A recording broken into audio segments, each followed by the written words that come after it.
व्यवसायात्मिका बुद्धिः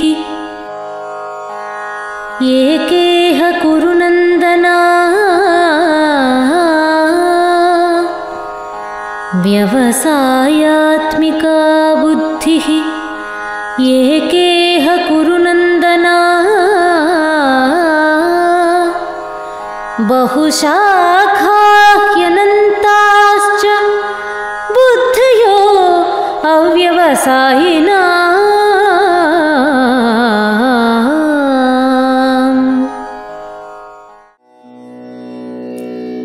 तेषां सततयुक्तानां भजतां प्रीतिपूर्वकं तेषां सततयुक्तानां भजतां प्रीतिपूर्वकं ददामि बुद्धियोगं ददामि बुद्धियोगं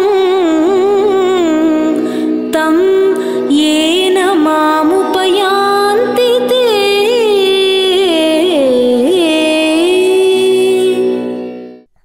ఓం శాంతి. శ్రీమద్ భగవద్గీత తత్వాభిలాషులందరికీ నమస్సుమాంజలి. భగవాను వాచ తమసోమా జ్యోతిర్గమయ.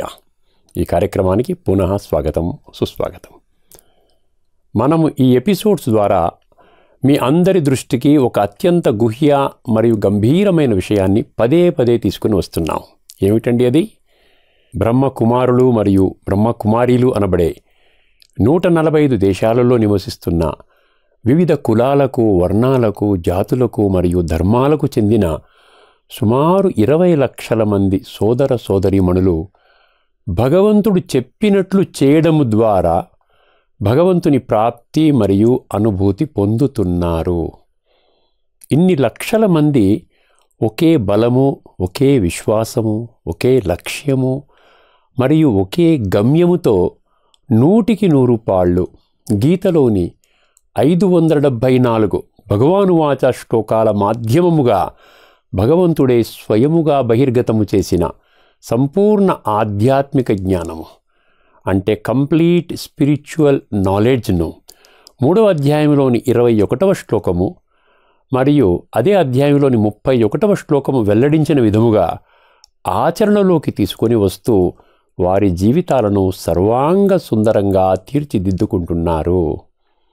ఈ సందర్భంగా 7వ అధ్యాయంలోని 3వ శ్లోకము మరియు అదే అధ్యాయంలోని 19వ శ్లోకములో సాక్షాత్తు భగవంతుడే వెల్లడించిన 2 అత్యంత గుహ్య మరియు గంభీరమైన విషయాలపై మీ దృష్టిని కేంద్రీకరించవలసినదిగా కోరుతున్నాము.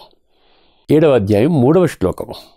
ఈ పుడమి మీద వివిధ ధర్మాలకు చెందిన 800 కోట్ల మనుషులలో కేవలం అతి కొద్ది సంఖ్యలోని మనుషులు లేక భక్తులు మాత్రమే భగవంతుడి యథార్థ స్వరూపాన్ని తత్వము ఆధారముగా గుర్తిస్తారు. రెండవ విషయం 7వ అధ్యాయం 19వ శ్లోకం. ఆత్మలలో జన్మ జన్మలుగా పేరుకుపోయిన తామసిక సంస్కారాలను సాత్వికముగా పరివర్తన చేసుకోవడానికి వర్తమానములో మనుషులకు కేవలము ఈ ఒక్క జన్మ మాత్రమే అందుబాటులోనున్నది. ఈ నిగూఢ సత్యాన్ని అతి కొద్ది మంది మాత్రమే గ్రహిస్తారని భగవంతుడు ఈ శ్లోకము ద్వారా స్పష్టము చేయడము జరిగింది. వీటికి ఉన్న అత్యంత ప్రాధాన్యతను దృష్టిలో పెట్టుకొని ఈ నిగూఢ సత్యాలను మీ అందరి దృష్టికి మేము పదే పదే తీసుకొని వస్తున్నాము. వర్తమానములో బ్రహ్మకుమారి సాధకులు ఈ గుహ్య మరియు గంభీరమైన విషయాలను అత్యంత తీవ్రతరంగా పరిగణిస్తూ భగవంతుడు నిర్దేశించిన విధముగా సంస్కార పరివర్తన చేసుకునే దివ్య కర్తవ్యములో నిమగ్నమై ఉన్నారు. ఈ విషయాలను దృష్టిలో నుంచుకొని మనం ఈ ఎపిసోడ్లోని చర్చను కొనసాగించుకుందాం. మనము గత ఎపిసోడ్లో రాగద్వేషాలతో కూడిన సుఖ దుఃఖాది ద్వంద్వాల ప్రభావము నుండి వర్తమానములోని మనుషులు ఏ విధముగా దూరము కావచ్చునో చర్చించుకున్నాము. ఇదే కాకుండా 46 నుండి 53 ఈ ఎపిసోడ్స్లో భగవంతుడి సత్యస్వరూపము సాకారము కాదు, నిరాకారము అన్న అత్యంత గుహ్యమైన మరియు అత్యంత గంభీరమైన విషయాన్ని అర్థము చేసుకున్నాం. భక్తి యోగము అనబడే 12వ అధ్యాయంలోని 20 శ్లోకాలు వర్తమానములోని భక్తులను జ్ఞానులుగా తీర్చిదిద్దడానికి అవసరమైన మార్గదర్శక సూత్రాలు పొందుపరచబడ్డాయి. 54 నుండి 56వ ఎపిసోడ్ వరకు వర్తమానములోని భక్తులు భగవంతుడి వాస్తవ స్వరూపాన్ని గ్రహించి వారి యొక్క ప్రాప్తి మరియు అనుభూతి చేసుకోవడమే కాకుండా వారికి అత్యంత ప్రియముగా అవ్వడానికి ధారణ చేయవలసిన 30 దైవీ గుణాలను చర్చించడం జరిగింది. అదే అధ్యాయంలోని 19 మరియు 20 ఈ 2 శ్లోకాలలో మరో 6 దైవీ గుణాల ప్రస్తావన ఉన్నది. వీటిని చర్చించుకునే ముందు ఇప్పటి వరకు చర్చించిన 30 దైవీ గుణాలను ఒకసారి పునరావలోకనం చేసుకుందాం. 1. అద్వేష్ట సర్వభూతానాం అంటే మనుషుల మధ్య వ్యవహారము ద్వేషపూరితముగా కాకుండా అత్యంత ప్రేమపూర్వకముగా ఉండాలి. 2. మైత్ర అంటే మనుషులతో వ్యవహారము స్నేహపూరితముగా ఉండాలి. 3. కరుణ ఇతరుల బాధలను తొలగించి వారిని సంతోషపెట్టాలనే తీవ్రమైన కోరిక ఉండాలి. 4. నిర్మము అంటే కేవలము ఒక్క జన్మకి మాత్రమే పరిమితమైన ఈ దైహిక వస్తు వైభవాలు, దైహిక సంబంధాలు మొదలైన వాటిపై మమకారాన్ని అంటే అటాచ్మెంట్ను పూర్తిగా తొలగించుకోవాలి. 5. నిరహంకార అంటే నేను గొప్పవాడిని అన్న అహంకారమును తొలగించుకోవాలి. 6. సమదుఃఖ సుఖ సుఖము మరియు దుఃఖములో సమానముగా ఉండాలి. 7. క్షమీ క్షమాభావన కలిగి ఉండాలి. 8. సంతుష్ట సతతం అన్ని పరిస్థితులలో తృప్తిగా ఉండాలి. 9. యోగి ఆత్మానుభవం చేసుకొని మనసు బుద్ధి ద్వారా విశ్వాత్మల తండ్రి అయిన ఒక్క పరమాత్మతో సంబంధాన్ని జోడించాలి. 10. యతాత్మ అంటే నేను ఆత్మని, ఇది నా దేహము అన్న గీత బోధించిన ప్రాథమిక ఆధ్యాత్మిక మూల సిద్ధాంతాన్ని గుర్తించి ఆత్మానుభవం పొందే అభ్యాసము నిరంతరము చెయ్యాలి. 11. దృఢ నిశ్చయ అంటే గీత బోధించిన ఆధ్యాత్మిక జ్ఞానాన్ని దృఢ నిశ్చయముతో జీవితములో ధారణ చెయ్యాలి. 12. మయ్యర్పిత మనోబుద్ధి భగవంతుడితో సంబంధము స్థూలమైన వినాశీ దేహము ద్వారా కాకుండా మనసు బుద్ధి అనబడే ఆత్మ యొక్క సూక్ష్మ శక్తుల ద్వారా జోడించాలి. 13. యస్మాన్నో ద్విజతే లోకో సాటి మనుషులకు ఉద్వేగము అంటే స్ట్రెస్ లేక టెన్షన్ కలిగించకూడదు. 14. లోకాన్నో ద్విజతే చయ అదే రీతిగా మనుషుల నుండి ఉద్వేగము అంటే స్ట్రెస్ యాంగ్జైటీని తీసుకోకూడదు. 15. హర్షామర్ష భయోద్వేగై ముక్తో అంటే సంతోషము, బాధ, భయము మరియు ఉద్వేగము నుండి విముక్తి పొందాలి. 16. అనపేక్ష అంటే భౌతిక వినాశీ వస్తువులను సమకూర్చుకునే విషయంలో ఎటువంటి అపేక్ష పెట్టుకోకూడదు. 17. శుచి ఆంతరిక శుద్ధి అంటే ఆత్మలో జన్మ జన్మలుగా పేరుకుపోయిన కుళ్ళును కడుక్కోవడానికి కృషి చేయాలి. 18. దక్ష సత్యాసత్యాల భేదాన్ని గుర్తించే దక్షత కలిగి ఉండాలి. 19. ఉదాసీనో భౌతిక వస్తు వైభవాలు మరియు భౌతిక విషయాల పట్ల ఉదాసీన వైఖరితో వ్యవహరించాలి. 20.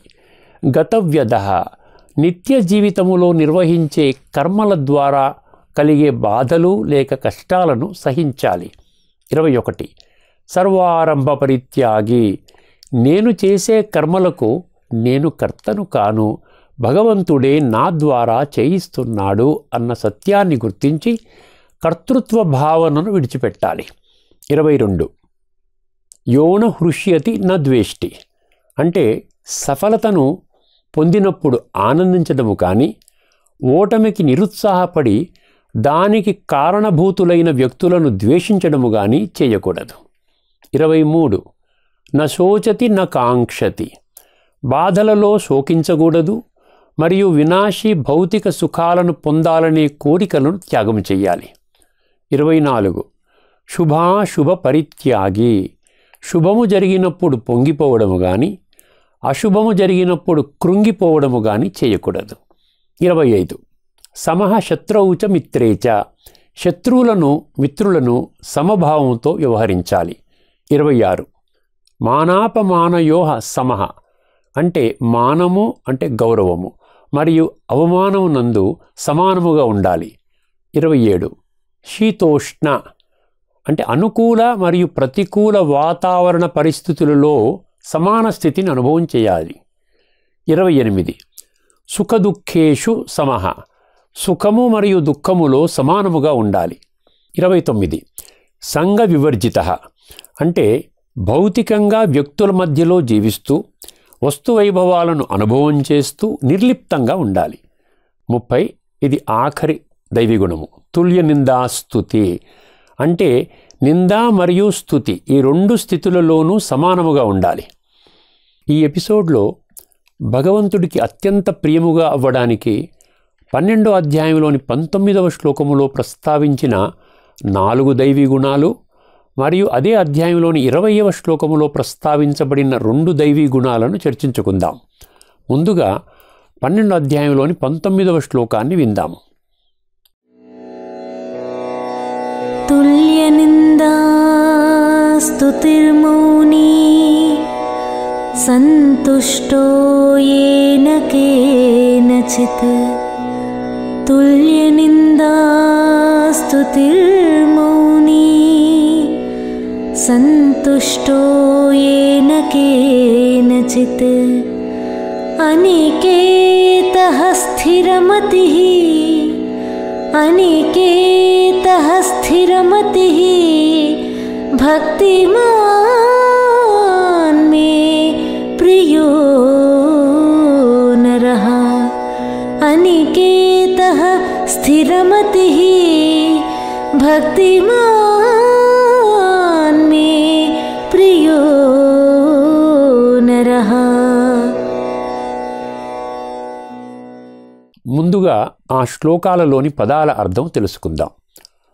తుల్య అంటే సమానమైన, నిందాస్తుతి నిందలు మరియు ప్రశంసలు, మౌని అంటే మౌనంలో ఉంటూ భగవంతుడి చింతన నిత్యము చేయువాడు, ఏన కేనచిత్ లభించిన దానితో, సంతుష్ట అంటే తృప్తి పొందేవాడు, అనికేత స్థిర నివాసము కొరకు ప్రాకులాడనివాడు, స్థిరమతి స్థితప్రజ్ఞ స్థితిలో ఉండేవాడు, భక్తిమాన్ అటువంటి సత్యమైన భక్తుడు, మే అంటే నాకు, ప్రియ అంటే అత్యంత ప్రియము, నరహ వర్తమానంలోని ఈ పుడమి మీద ఉన్న మనుషులు.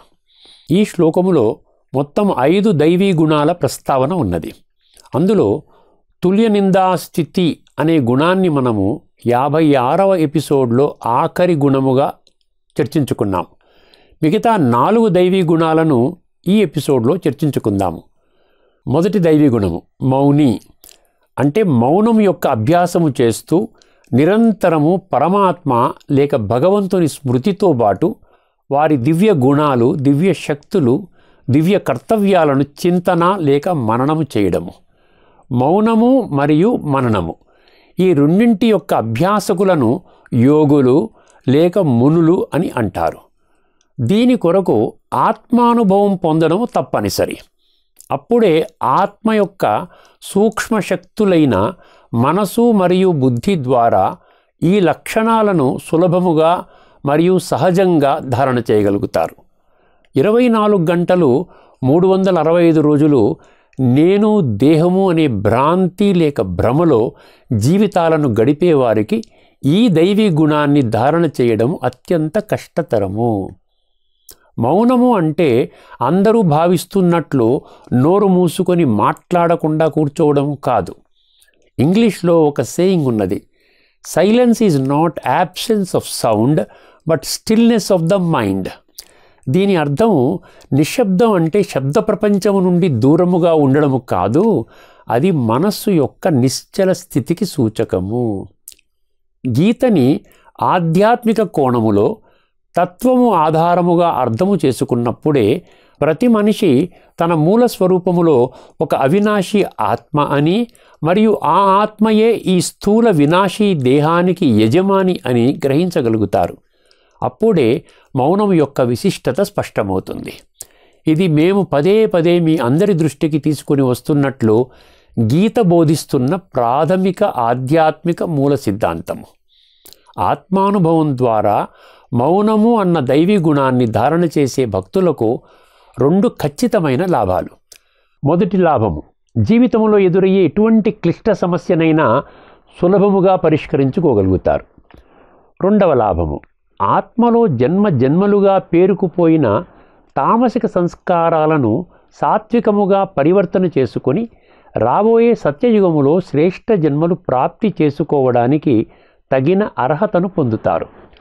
Silence is golden, speech is silver. ఈ సామెత మౌనము అనబడే దైవీగుణం యొక్క విశిష్టతను నిర్ద్వంద్వముగా చాటుతుంది. రెండవ దైవీగుణము సంతుష్టో ఏనకేనచిత్ అన్నారు. అంటే వర్తమానములోని భక్తులు లోభ ప్రవృత్తిని పూర్తిగా విడనాడి లభించిన దానితో తృప్తి చెందాలి అని ఈ దైవీ గుణము స్పష్టము చేస్తుంది. Contentment is the king of all virtues అన్నారు. అంటే సంతుష్టత సర్వదైవీ గుణాలకు రాజు లాంటిది. ఈ నానుడి ఈ గుణం యొక్క విశిష్టతను ఖరాఖండిగా స్పష్టము చేస్తుంది. సంతుష్టత అనే దైవీ గుణానికి భగవంతుడు అత్యున్నత ప్రాధాన్యతను ఎందువలన ఇవ్వడము జరిగిందో గీతా ప్రేమికులు గమనించాలి. 12వ అధ్యాయంలోని 14వ శ్లోకములో సంతుష్ట సతతం అన్న పదాలు ఇదే సత్యాన్ని స్పష్టము చేసిన విషయాన్ని మనం ఇప్పటికే 54వ ఎపిసోడ్లో చర్చించుకున్నాము. ఈ గుణం యొక్క విశిష్టతను 3వ అధ్యాయంలోని 17వ శ్లోకము మరియు 4వ అధ్యాయంలోని 22వ శ్లోకము, ఈ 2 శ్లోకాలలో ప్రస్తావించడం జరిగింది. భక్తులు బుద్ధినేత్రాన్ని జాగృతి చేసుకుని తత్వము అంటే సత్యము, తర్కము మరియు ఇంగిత జ్ఞానము అంటే truth, logic and common sense, వీటిని ఆధారము చేసుకుని అర్థము చేసుకున్నట్లయితే సంతుష్టత అనే ఈ దైవీ గుణానికి భగవంతుడు ఇస్తున్న ప్రాధాన్యతకు కారణము స్పష్టమవుతుంది.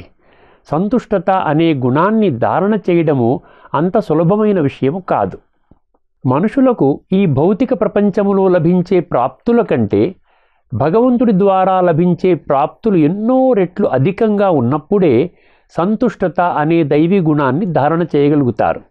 మరొక ముఖ్య విషయము, సంతుష్టత అనే దైవీ గుణాన్ని ధారణ చేయమని భగవంతుడే ఆదేశిస్తున్నప్పుడు ఆ విధముగా ధారణ చేయడము ద్వారా పొందే ప్రాప్తులు సర్వప్రాప్తుల కంటే ఏ విధముగా శ్రేష్టమో స్పష్టము చేయవలసిన బాధ్యత కూడా భగవంతుడిపైనే ఉంటుంది.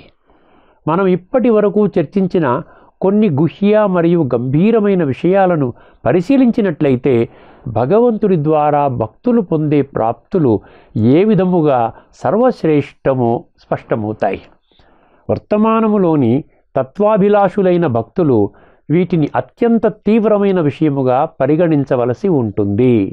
సంక్షిప్తముగా అర్థం చేసుకునే ప్రయత్నం చేద్దాం. భక్తులు పొందే సర్వోన్నత ప్రాప్తి ఏమిటంటే 9వ అధ్యాయంలోని 17వ శ్లోకము, 11వ అధ్యాయంలోని 43వ శ్లోకములో స్పష్టము చేసినట్లు భగవంతుడు మరియు భక్తుల మధ్య తండ్రి బిడ్డల సంబంధాన్ని అత్యంత సులభముగా మరియు అత్యంత సహజముగా అనుభవం చేయడం జరుగుతుంది. ఈ భౌతిక ప్రపంచములో ఇతర ఏ మార్గాల ద్వారా ఇది సాధ్యపడదు. మరొక విషయం, 13వ అధ్యాయంలోని 21వ శ్లోకము, 15వ అధ్యాయంలోని 8వ శ్లోకములో స్పష్టము చేసినట్లు దేహత్యాగము చేసే సమయములో మనుషులు తమతో ఏమి తీసుకొని వెళతారు మరియు ఏమి తీసుకొని వెళ్ళరో వాటిపై తత్వాభిలాషులైన భక్తులకు సంపూర్ణ అవగాహన ఉంటుంది. ఇదే కాకుండా 14వ అధ్యాయంలోని 14వ శ్లోకంలో స్పష్టము చేసినట్లు కేవలము సాత్విక సంస్కారాలతో దేహత్యాగము చేసేవారు మాత్రమే రాబోయే సత్యయుగములో శ్రేష్ఠ జన్మలు తీసుకోవడానికి తగిన అర్హతను పొందుతారు అన్న నిగూఢ సత్యాన్ని స్పష్టముగా అర్థం చేసుకుంటారు. ఇదే కాకుండా 7వ అధ్యాయంలోని 19వ శ్లోకములో ఖరాఖండిగా స్పష్టము చేసినట్లు ఆత్మలో నిక్షిప్తమయ్యున్న తామసిక సంస్కారాలను సాత్వికముగా పరివర్తన చేసుకోవడానికి వర్తమానములోని ఈ ఒక్క జన్మ మాత్రమే వారికి అందుబాటులో ఉన్నది అన్న సత్యాన్ని గుర్తించి సంస్కార పరివర్తనకే అత్యంత ప్రాధాన్యతను ఇస్తారు.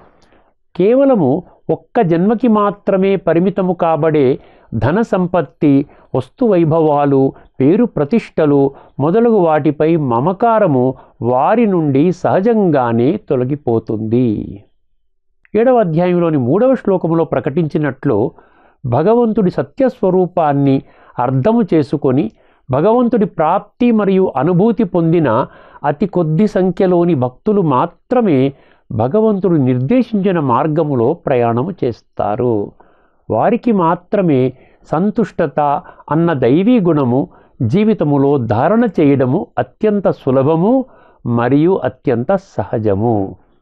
దీనికి భిన్నంగా నేను దేహము అన్న భ్రాంతిలో వర్తమాన ఈ భౌతిక ప్రపంచములో సంతుష్టత అనే దైవీ గుణాన్ని 100కి 100 పాళ్ళు విస్మరించి లోభ ప్రవృత్తితో సమకూర్చుకున్న స్థూల ధనము, వస్తు వైభవాలు మొదలగు వాటికి సూక్ష్మమైన ఆత్మలోని తామసిక సంస్కారాలను సాత్వికముగా పరివర్తన చేసే శక్తి ఉండదు.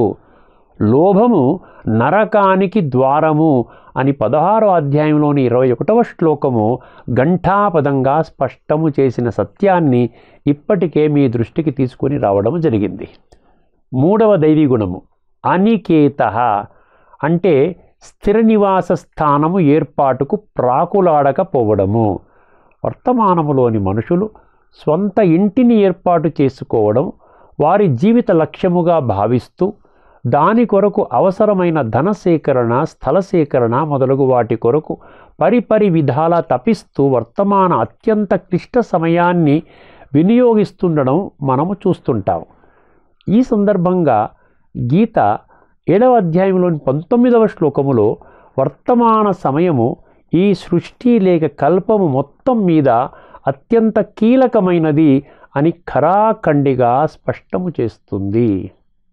ఈ నిగూఢ సత్యాన్ని దృష్టిలో పెట్టుకొని వర్తమానములోని మనుషులు భగవంతుడు మానవాత్మల ఆధ్యాత్మిక జాగృతి మరియు అభ్యున్నతి కొరకు బోధిస్తున్న జ్ఞానాన్ని పొందడమే తక్షణ కర్తవ్యముగా గుర్తించవలసి ఉంటుంది అని భగవంతుడు తెలియజేయడం జరిగింది.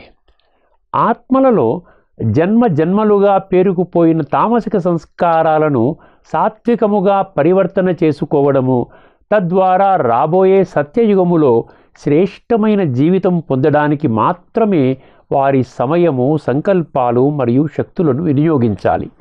అనికేత అన్న పదము ఈ ప్రాధాన్యతను స్పష్టము చేస్తున్నది. 4వ దైవీ గుణము స్థిరమతి అంటే భగవంతుడికి అత్యంత ప్రియముగా అవ్వడానికి మనుషుల బుద్ధి స్థిరముగా అంటే నిశ్చయాత్మక బుద్ధిగా ఉండాలి, కానీ సంశయాత్మక బుద్ధిగా ఉండకూడదు. ఇదే విషయాన్ని మనము ట్యాగ్లైన్ శ్లోకముగా పెట్టుకున్న 2వ అధ్యాయంలోని 41వ శ్లోకము స్పష్టము చేస్తుంది.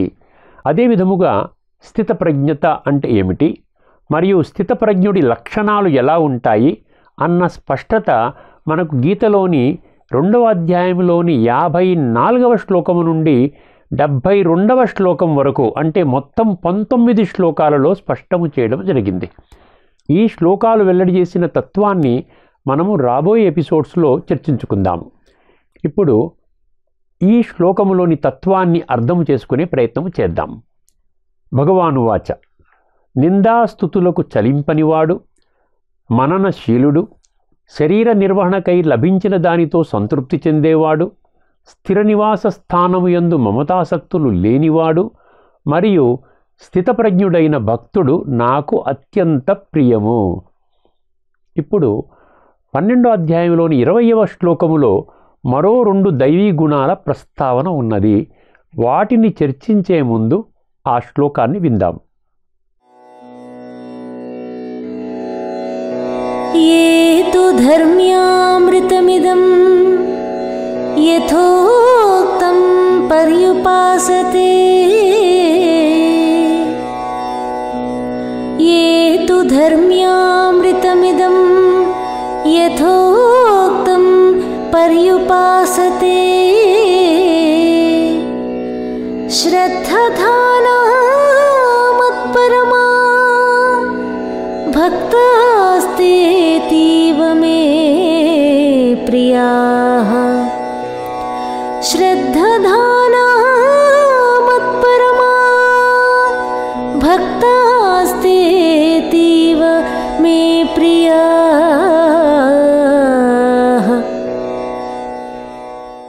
ముందుగా ఆ శ్లోకములోని పదాల అర్థం తెలుసుకుందాం. యహ అంటే ఎవరైతే, తు అంటే కానీ, ధర్మ్యామృతం అంటే మనుషులను ధర్మ మార్గములో నడిపించే ఆధ్యాత్మిక జ్ఞానమనే అమృతాన్ని, ఇదం అంటే ఇది, యథా అంటే ఈ విధముగా, ఉక్తం అంటే చెప్పబడిన, పర్యుపాసతే అంటే అనన్య భక్తితో సేవిస్తారో, శ్రద్ధదాన అత్యంత భక్తి శ్రద్ధలతో, మత్పరమ భగవంతుడి ప్రాప్తి మరియు అనుభూతి చేసుకోవడమే సర్వోన్నత లక్ష్యముగా భావిస్తూ, భక్తాః అంటే భక్తులు, తే అంటే వారు, అతీవ అంటే అత్యంత, మే అంటే నాకు, ప్రియాః ప్రియమైన వారు. ఈ శ్లోకము వెల్లడించిన 2 దైవీ గుణాలను అర్థం చేసుకునే ప్రయత్నం చేద్దాము. 5వ దైవీ గుణము శ్రద్ధదాన అన్నారు. భగవంతుడికి అత్యంత ప్రియముగా అవ్వాలంటే వారు వెల్లడించిన ఆధ్యాత్మిక జ్ఞానాన్ని అత్యంత శ్రద్ధాభక్తులతో ఆకళింపు చేసుకోవాలి. ముఖ్యముగా 3 విషయాలపై శ్రద్ధ ఉండాలి. మొదటిది, నేను ఆత్మను, ఇది నా దేహము అన్న గీత బోధించిన ప్రాథమిక ఆధ్యాత్మిక మూల సిద్ధాంతాన్ని జీవితములో ధారణ చెయ్యాలి. 2, వర్తమాన సమయములో ఈ పుడమి మీద నివసిస్తున్న 800 కోట్ల మనుషులకు పరమాత్మ లేక భగవంతుడు ఒక్కరే తల్లి తండ్రి అని గీత నిర్ద్వంద్వముగా ధృవీకరించిన సత్యాన్ని బుద్ధినేత్రము జాగృతి చేసుకొని గ్రహించాలి. 3, కేవలము పరమాత్మ లేక భగవంతుడు మాత్రమే సృష్టి యొక్క ఆది మధ్య మరియు అంతము యొక్క జ్ఞాత కాబట్టి భక్తులు గీత ద్వారా బోధిస్తున్న సంపూర్ణ ఆధ్యాత్మిక జ్ఞానము మరియు విజ్ఞానము ప్రాప్తి చేసుకొని వర్తమాన జీవితమే కాకుండా రాబోయే సత్యయుగములో శ్రేష్టమైన జన్మలను ప్రాప్తి చేసుకోవాలి. ఈ సందర్భంగా శ్రద్ధ మరియు అశ్రద్ధ వలన కలిగే లాభనష్టాలను స్పష్టము చేసిన 4వ అధ్యాయంలోని 39వ శ్లోకము మరియు అదే అధ్యాయంలోని 40వ శ్లోకము, ఈ 2 శ్లోకాలపై గీతా ప్రేమికులు మరియు భక్తులు వారి దృష్టిని కేంద్రీకరించాలి. 6వ దైవీ గుణము మత్పరమా అంటే మనము ఈ ఎపిసోడ్స్లోని సుదీర్ఘ చర్చల ద్వారా ధృవీకరించినట్లు సంపూర్ణ మనుష్య సృష్టికి ఒక్క భగవంతుడే ఆధారము అన్న సత్యాన్ని గ్రహించి వారిపై త్రికరణ శుద్ధిగా అంటే మనసా వాచా కర్మణ బలిహారము కావాలి.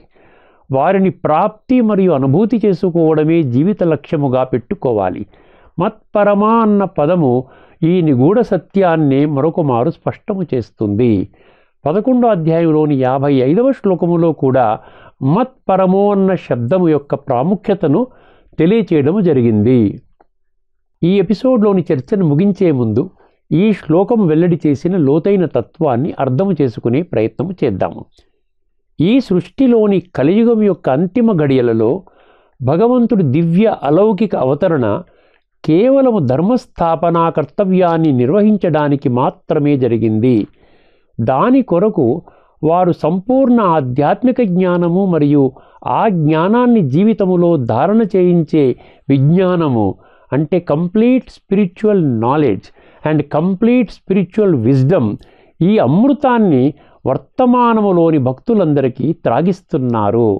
ఏ భక్తులైతే భగవంతుడిపై సంపూర్ణ విశ్వాసము మరియు శ్రద్ధను ఉంచి భగవంతుడిని ప్రాప్తి మరియు అనుభూతి చేసుకోవడమే పరమ లక్ష్యముగా పెట్టుకొని ఈ జ్ఞానామృతాన్ని త్రాగుతారో, అంటే జీవితములో ఆ జ్ఞానాన్ని ధారణ చేస్తారో అటువంటి భక్తులు భగవంతుడికి అత్యంత ప్రియము అని సాక్షాత్తు భగవంతుడే ప్రకటించడం జరిగింది. ఈ ఎపిసోడ్తో కలుపుకొని గత 28 ఎపిసోడ్స్లో భగవంతుడి ప్రాప్తి మరియు అనుభూతి చేసుకునే విధానము 42 శ్లోకాలలో ఏ విధముగా వర్ణించబడిందో కూలంకషంగా చర్చించడం జరిగింది. భగవంతుడి ప్రాప్తి మరియు అనుభూతి పొందాలనే దృఢ నిశ్చయం ఉన్న గీతాభిలాషులు మరియు గీతా ప్రచారకులు, జిజ్ఞాసులు మరియు భక్తులు ఈ శ్లోకాలు వెల్లడించిన నిగూఢ సత్యాలను ఎట్టి పరిస్థితిలోనూ విస్మరించడము కానీ తేలికగా తీసుకోవడము కానీ చేయకూడదు. గత 28 ఎపిసోడ్స్లో చర్చిస్తున్న భగవంతుడు చెప్పినట్లు చేయడము ద్వారా మాత్రమే భగవంతుని ప్రాప్తి మరియు అనుభూతి అన్న అత్యంత గుహ్య మరియు గంభీరమైన అంశంపై మన సుదీర్ఘ చర్చను ఈ ఎపిసోడ్తో ముగిస్తున్నాము. పరమాత్మ లేక భగవంతుడి అసాధారణ లక్షణాలు అన్న క్రొత్త అంశానికి శ్రీకారం చుడుతున్నాము. దానిలో భాగంగా భగవంతుడు ఒక్కరే పరమసత్యము అన్న భగవంతుడి ప్రప్రథమ అసాధారణ లక్షణాన్ని రాబోయే ఎపిసోడ్లో చర్చించబోతున్నాము. అంతవరకు సెలవు. అందరికీ నమస్కారము. లోకా సమస్తా సుఖినో భవంతు. ఓం శాంతి.